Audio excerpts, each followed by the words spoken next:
First మనం చూసిందేమో చిన్న అది షార్ట్ ఫిల్మ్.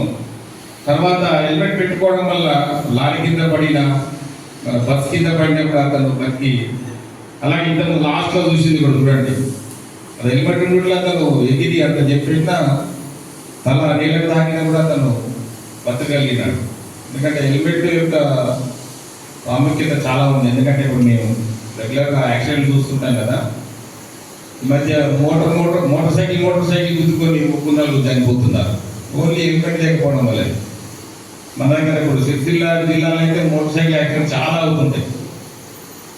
హెల్మెట్ పెట్టుకొని ఉంటే అందులో 70% బతుకుతారు. ఎందుకంటే కొన్ని యాక్సిడెంట్లు మేము పోలీసు వాళ్ళతో డిస్కస్ చేస్తుంటే వాళ్ళే చెప్తుంటారు, కాళ్ళు చేతులు ఇక్కడే రాగలేదండి, చెవులకి రక్తం వచ్చింది, ముక్కలకి రక్తం వచ్చి చనిపోయారు. ఎందుకంటే హెడ్ నేలకు తాకే ఆస్కారం ఉంటుంది.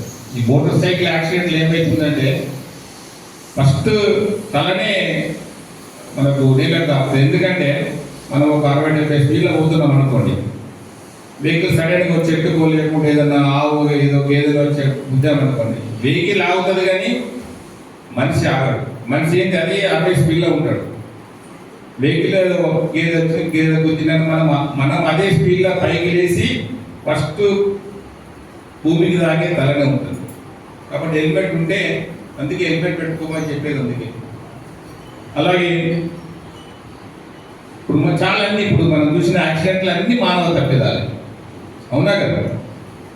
వాళ్ళు రోడ్డు క్రాస్ చేస్తూ ఎట్లా వాళ్ళు క్రాస్ చేయడం వల్ల బైక్ ఇస్తూ కార్ వాళ్ళు అట్లా వాళ్ళకు అపాయమే, బైక్ నడిపే వాళ్ళకు కూడా అపాయమే.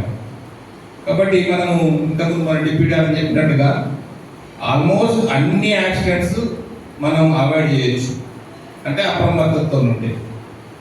సంఖ్య కూడా పెరుగుతుంది కాబట్టి మనం అప్రమత్తతతో వ్యవహరించాలి. మన నిత్యావసరం ప్రతి కుటుంబంలో, కుటుంబ యజమాని అయినా, పిల్లలైనా, భార్య అయినా అందరూ వాళ్ళ పనుల రీత్యా బయటకు వెళ్తుంటారు. మరి వాళ్ళందరూ ప్రణాళికలు 99 రోజుల్లో అరైవల్ ప్రోగ్రామ్ కూడా ఒక 6 రోజుల పాటు జరపడం జరిగింది. దీంతో పాటు ఈ బస్సులో ప్రయాణికులు కూడా ధ్యేయంగా, ఎందుకంటే డిపోలో చాలా మెజర్స్ తీసుకుంటారు, ప్రతిజ్ఞ చేయడము, వెళ్ళేటప్పుడు ప్రతిజ్ఞ చేపిస్తారు, తీసుకుంటారు. కాబట్టి మీరు బయటకు వెళ్ళినప్పుడు అక్కడ కొంచెం జాగ్రత్తగా వ్యవహరించాలి. బస్సు నడుపుతున్నప్పుడు సెల్ ఫోన్లో మాట్లాడేది అసలు చేయదు. పక్కన లారీ కావచ్చు, బ్లైండ్ స్పాట్స్లో గుర్తు చేయడం కానీ చేసామనుకో కానీ ఎందుకంటే ఇప్పుడు మీరు కొంచెం అంటే మధ్య మీకు ట్రైనింగ్ వచ్చారు కాబట్టి తప్పులు ఒకసారి నెవర్ వేసుకొని అలాంటి తప్పులు రిపీట్ కాకుండా మన సీఎం గారికి, ఆర్ఎం గారికి, మరి అందరికీ ఆర్టీసీ సిబ్బందికి, మీకు ముఖ్యంగా లేదా కొలీగ్స్కు ధన్యవాదాలు చెప్తున్నాను. Thank you.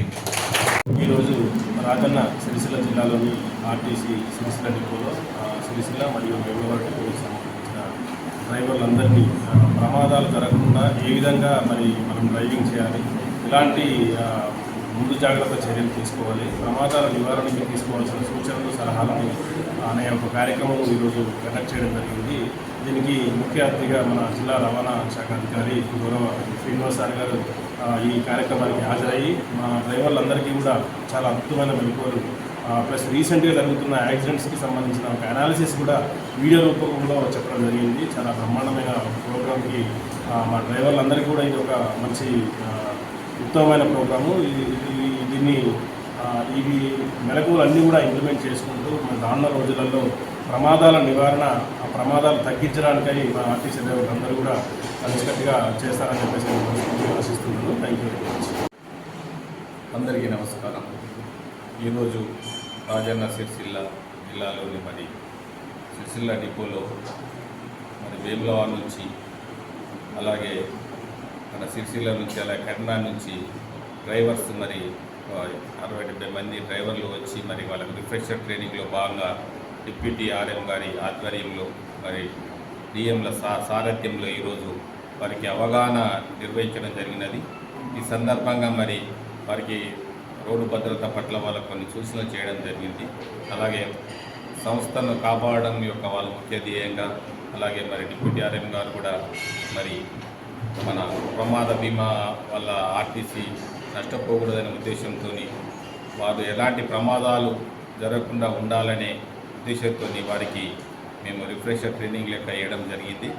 ఈ సందర్భంగా మరి ఈ సంస్థ మమ్మల్ని ఆహ్వానించినందుకు డిప్యూటీ ఆర్ఎం గారికి డిఎంలకు నా యొక్క ధన్యవాదాలు తెలుపుతున్నాను.